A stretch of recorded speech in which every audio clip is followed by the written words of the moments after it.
I mean, I think essentially probably to preface my comments by saying that there seems to be in some quarters an artificial demarcation between development finance and climate finance. In fact, for countries like Fiji, in fact, there is no demarcation as such, because if you do not address issues pertaining to climate adaptation, for example, then you won't be able to address sustainable development. They're one of the same, frankly. And I think this is obviously similar to many other countries in the Pacific and other parts of the world, where adaptation finance actually equates to development finance. So if you're able to take that approach, then obviously sustainable development also includes the provision of things such as water, better sewage systems. Now, why has it suddenly been exacerbated? Obviously, it's because of erratic climate patterns. We have, for example, at the moment, we have the largest island in Fiji, which is called Viti Levu. It's only about 10,000 square kilometers. But actually, half of the island actually has a drought at the moment. It's unbelievable because the other half of the island rains nearly every day or every second day, but the other half it does not, notwithstanding the fact that it is so small. So you have effects of the climate changes that's taking place. Now, as a result of that, obviously water storage, accessibility to water becomes a big issue. The other issue, of course, is the fact that the environment itself is changing, vegetation is changing. We have actually people who have now migrated, I'm talking about within Fiji itself, from different parts of Fiji because of perhaps alienation of the agricultural land, because coastal communities actually have to move to higher ground. So there is actually a tendency of also moving to the urban centers. And the water project that EIB, of course, has funded is to do what we call within the Suvarnasori corridor, which the chairman of Water Authority Fiji will talk about a lot more in detail. Now that puts a lot of pressure on the infrastructure. So we have a third of the entire Fijian population living between these two towns, or two cities, I should say. So again, that puts pressure on the infrastructure and the need to be able to ensure that we're able to address issues such as water. Fundamentally, I think the other point is to be able to build resilience within your own systems.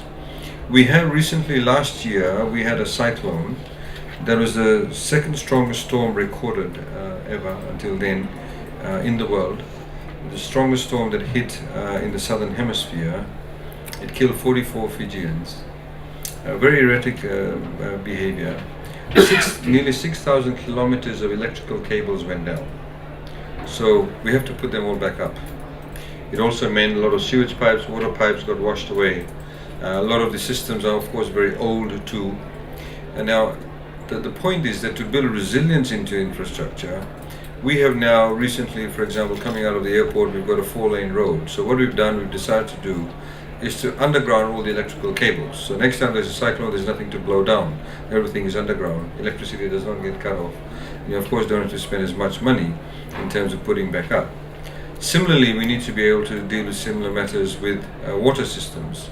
If your pipes are vulnerable, you need to build better resilience into them. Because one of the tragedies, as you see, I saw recently reading an article in the Caribbean, I think it was Puerto Rico, where the cyclone hit. And they were still for months or weeks without water and electricity.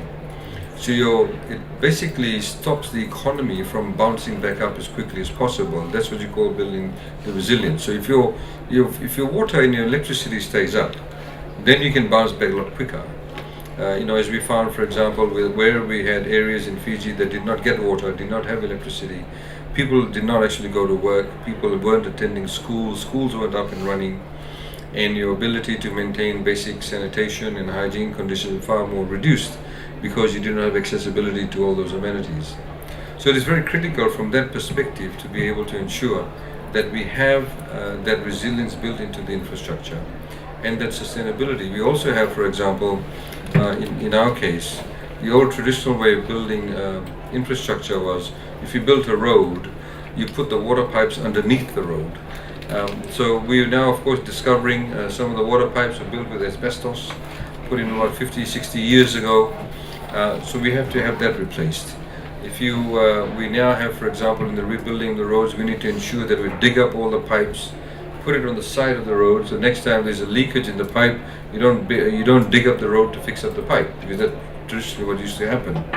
So all of this is sort of combined to ensure that we build that level of resilience. We need to ensure that in times of not just climatic events, but also in terms of ensuring the durability and the sustainability of the economy, that fundamental issues such as water, accessibility to water, is actually enhanced.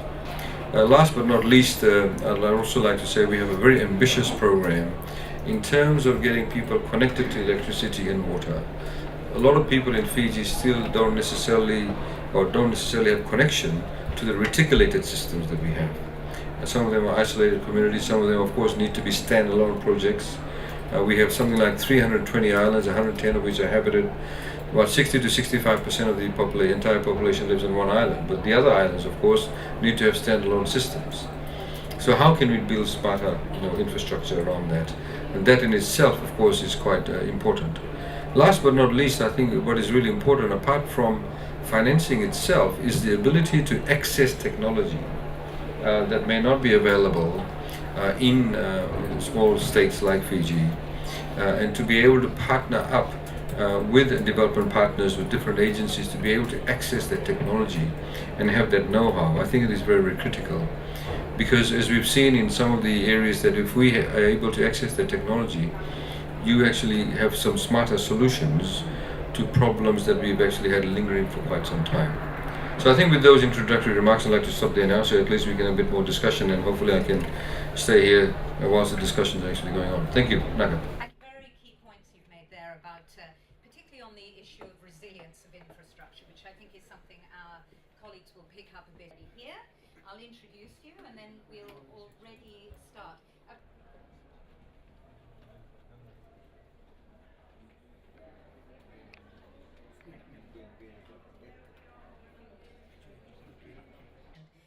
The CEO of the Water Authority in Fiji, and you're going to